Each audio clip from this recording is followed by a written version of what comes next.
uploading this weekend in particular is that we had the ASMR UK meetup this weekend, and I was lucky enough to attend on Friday.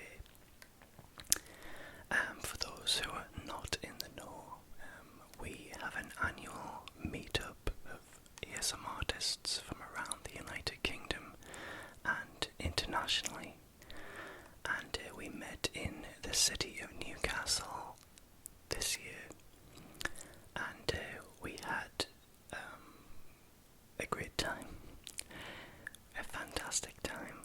We met in a hotel on Friday night, and unfortunately I could only make one of the evenings, and I had to make a decision whether it was going to be Friday, Saturday or Sunday, and I decided to come along on Friday night. My reasons were that I'm quite busy with a film script in the moment. I do screenwriting, and it was quite tricky to find a window of time, because I have got a deadline. So I decided to go on Friday when everybody would be initially meeting, and I thought that would be a great idea to kind of meet people as they were meeting each other. And I had a fantastic time getting to know some of the guys. We had, I'll play some video as well, some little snippets of videos and photographs that I made. We basically had a good meetup, and we had a few beers, shared stories about why we are doing ASMR, and what's brought us all together. So it was very, very interesting to see things from other people's point of view, and I met up with a lot of fantastic ASMR artists. There was Emma Whispers Red, who organised the event. She needs no introduction. She's a fantastic lady who's doing very well. She's got legions of very, very, very loyal supporters, and I am one of them. And we had Whispering Rose and Charlotte, the ASMR Angel, two very, very popular ASMR artists. Charlotte comes from the northeast of England, like me, and Whispering Rose, of course, is from California.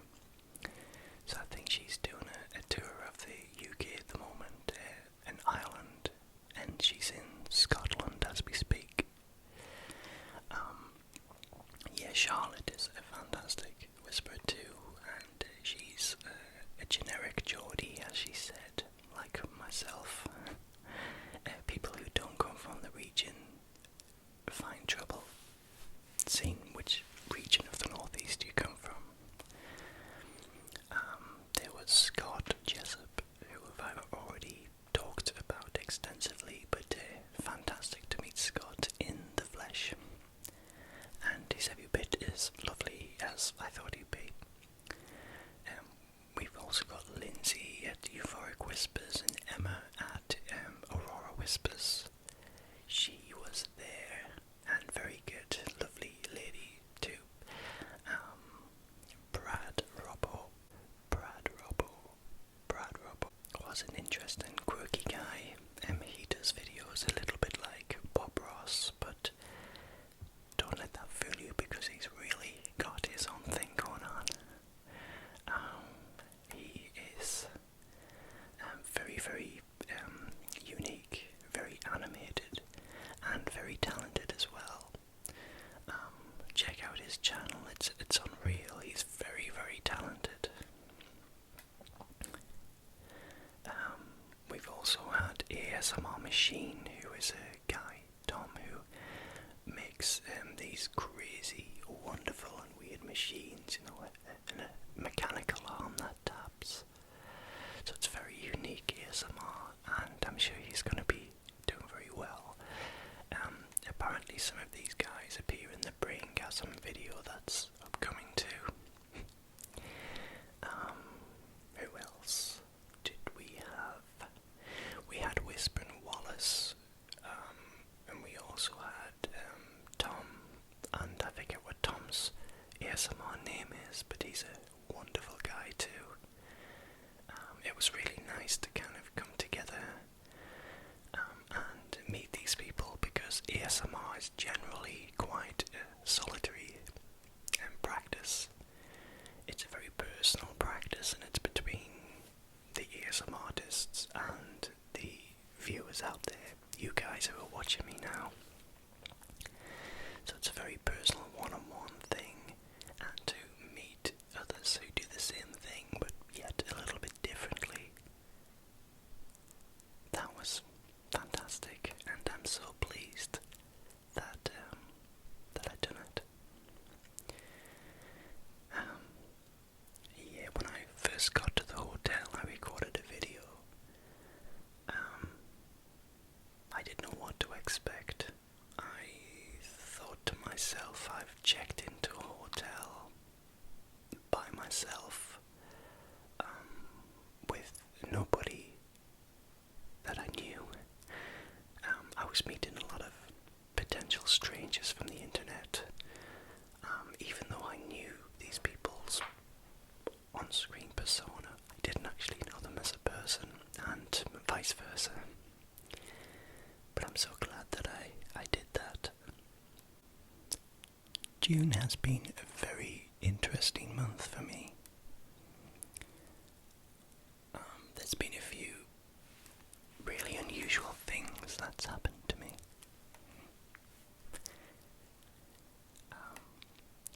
I did a skydive on the 6th of June.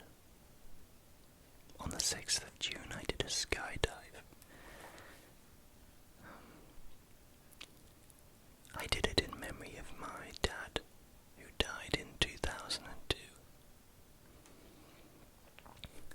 And one of the reasons I chose to do a skydive was that many years ago he played a trick on me. And it was before the internet, before really that home computers were as marvellous as what they are now. But he created this page with a letterhead on and sent it through the post. When I received it and opened it, I was 16-year-old, and it was a trick. It was telling me that I'd been selected to do a skydive. And I started to panic a little bit, and I got a little worried about it. It said that I'd been chosen to do a skydive, and I had 2 weeks to prepare for it.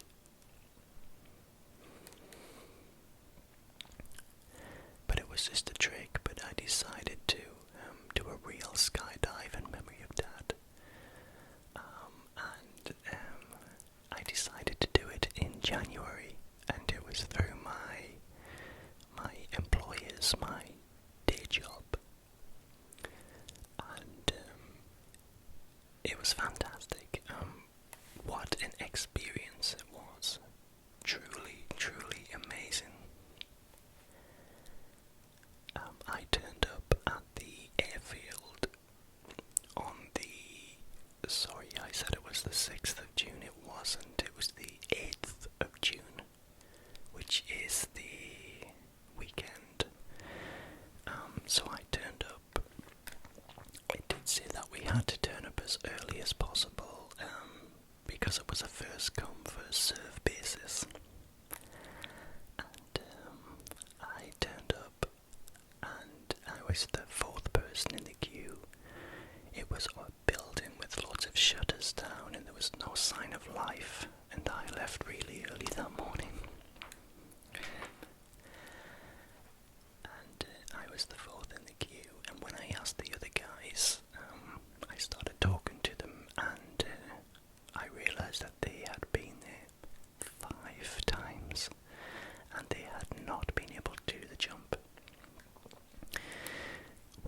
happens is you get trained how to skydive, how to adopt the safety position, which is to put your hands across your chest, put your head up, and your feet up as well behind the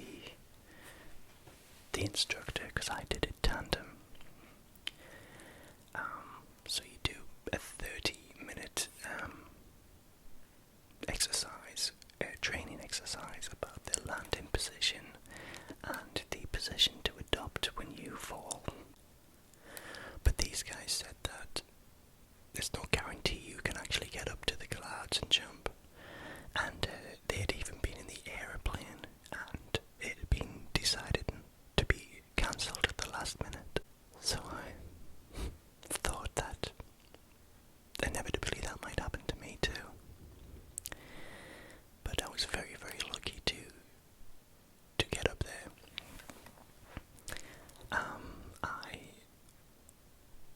got kitted out with his jumpsuit, and I met the guy that I was jumping with, a guy who was a really nice guy who'd been doing it for about 12, 13 years. And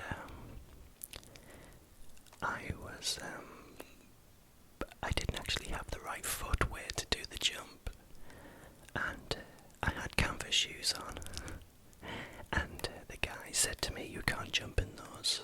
So he said it's about 30 minutes before we're going to take the next lot of people up, and I was one of them.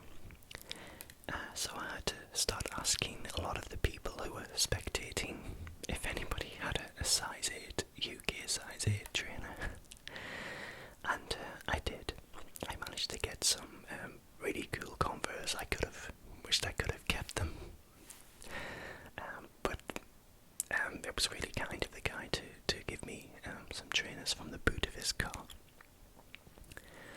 So I was thrown in the back of this little propellered aeroplane with the 2 propellers on, and up we went.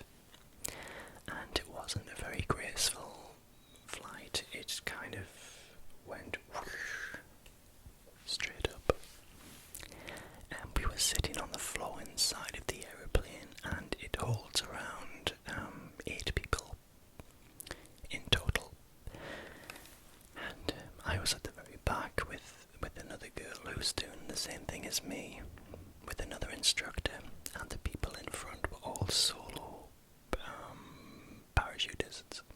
They were going out alone, and we were just flying through the clouds, and it was amazing because there was nothing to hold on to, and it was an experience. I felt like a parachutist from a Second World War movie. And then the hatch opened, and then people started to disappear through the hatch, and my turn was coming up too. So I had to sort of crawl forward with the guy attached to me from behind, and I was hanging outside of the hatch, looking down, and all I could see was just clouds. I had no concept of how high it actually was. No concept whatsoever about how high I was. And he jumped, and of course I went with him, and we were hurtling down to earth. It was unreal. I felt as if I couldn't breathe. I had the G-force blowing my jowls. It wasn't a very good look. So my jowls and my cheeks were flying all over the place. And he gave me a tap on the shoulder, which meant in the training we had to do a hand movement like that, 90 degrees, hands flat open. And we fell through a rain cloud, and it was amazing because I just got this total whiteout, or grey out in this case, and I was absolutely soaked to the skin. I was soaked to the skin.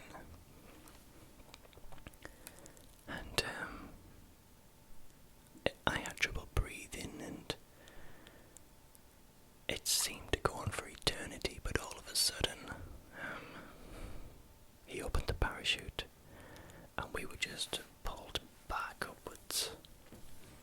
And then from then on, it became very serene and very majestic.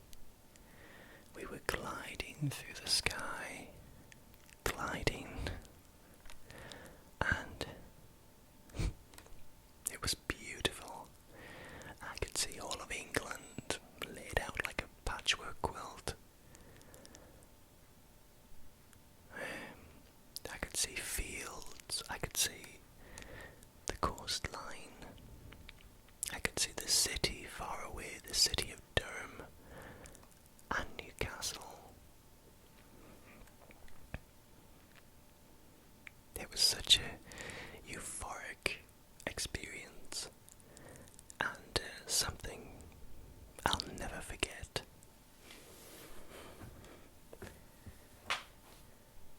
And the guy let me take the reins. There was two straps, and if I pulled it this way, I would do a 360 that way. And of course, if I pulled it this way, we would do a 360 that way. And I remember looking down and I thought the whole thing looked like Toy Town. The road just looked like a child's playmat, with little cars going along their own business, everybody doing their day-to-day thing. And I felt like a bird. I felt as free as a bird. And when we landed, I landed perfectly, but in a puddle. So I had a wet behind.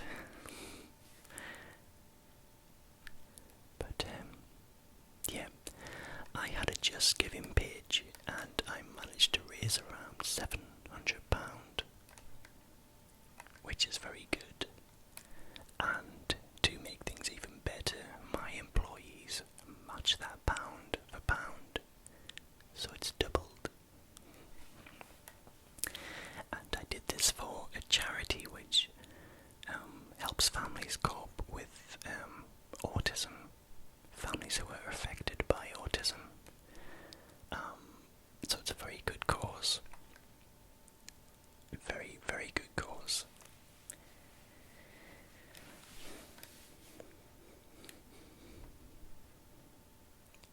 So, apart from the meetup this week, one of the other things I've done on Monday, I played a part in a movie. It's a movie which has gone through funding from Indiegogo. And in this scene, it's a science fiction satire / comedy. And I play an alien, a little bit like Agent Smith, and I was walking around with this staff that had powers, and apparently I'm going to be multiplied, and there's going to be lots of me, so it's kind of like a homage to the Matrix itself. So, very excited to see that come to fruition and the finished product. I'm also in a talent show at work, and it's a very good talent show because we had to audition, and I auditioned as a singer, and I got my badge on like you do in the X Factor audition, and I had to go in front of a panel which were managers and line managers and big bosses, and I sang Red by Daniel Merriweather. Do you know that song? It's a nice song, I like it. It was very odd to sing in front of my workmates and my colleagues who I work with on a day-to-day basis. I would much rather to sing in front of a room of strangers, to be honest. But I did it, and I was very lucky enough to get through. Now this event is literally all being dealt with in-house, and we've got this budget of a few £1,000, but everything from the set design, the room design, the outfits, the vocal coaches, the ticket sales is all managed by different work streams that people have been invited to apply to join, and ultimately it may help in the bonus area at the end of the year. So I'm involved in the communications side of things, which is the creation of flyers and making sure that people know what's happening, updating a social media page, to of course performing. And I got through, and I've been put in the country category. There is about a team of 20 people in our country category, and there's 4 vocalists, and we've been given the songs. We didn't get to choose them, unfortunately, but we've been given the songs that we are performing, and some of them arguably aren't country. One of them is One Republic's Counting Stars. A good song, but maybe more pop for my liking, I think, but still a good song. The other song is Mumford and Sons, who are British, whereas the theme of the night is the USA.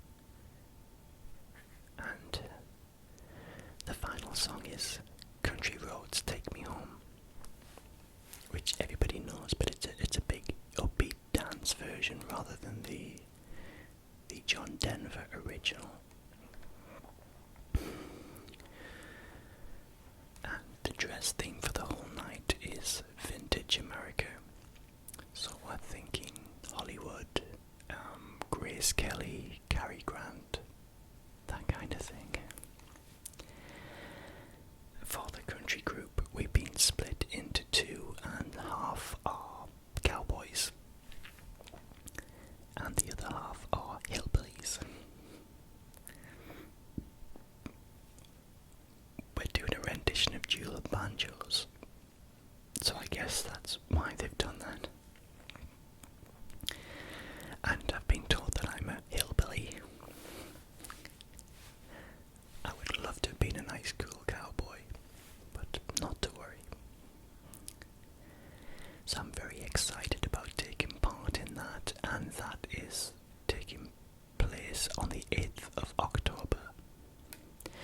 So we've done one official rehearsal, and there's quite a lot of really big dance moves for the dancers. The routines are quite grueling, but I'm led to believe.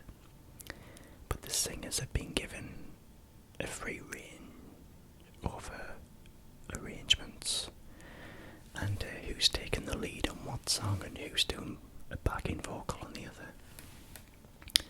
So we're working on harmonies, and it's really cool. I love it.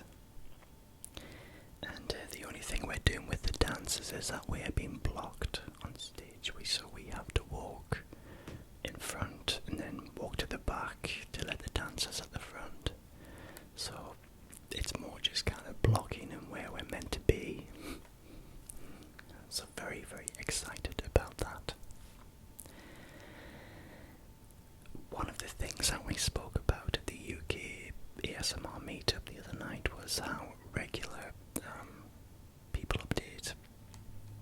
And I'm very conscious that mine isn't as regular as most of the ASMR artists. I generally tend to think every 3 to 4 weeks, and I find that I've gotten into the habit of doing very big projects. Interstellar, for instance, the intergalactic space travel, Whisper,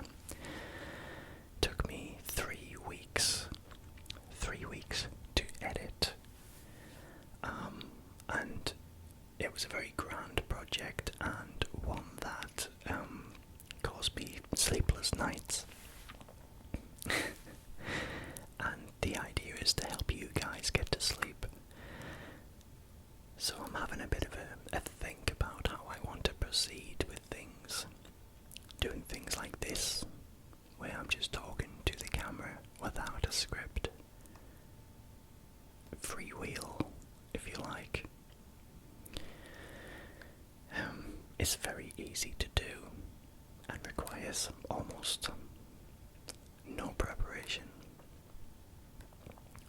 Whereas something like Interstellar requires research, gathering of footage, and of course editing, and script of course as well. So maybe if I did a few more ramble videos with a monthly larger project, that might work out, mightn't it? Just thinking at the moment, that's all. For my 100th episode, which is upcoming, I've been on the go since 2011 and I still haven't reached 100 videos. But for my 100th, I am planning something special. It's an idea at the moment, but I think I need to start moving with it very shortly. I'll reveal a little bit more about what I've got in mind in a while, I think. But it should be nice. It should be very poignant and timely as well.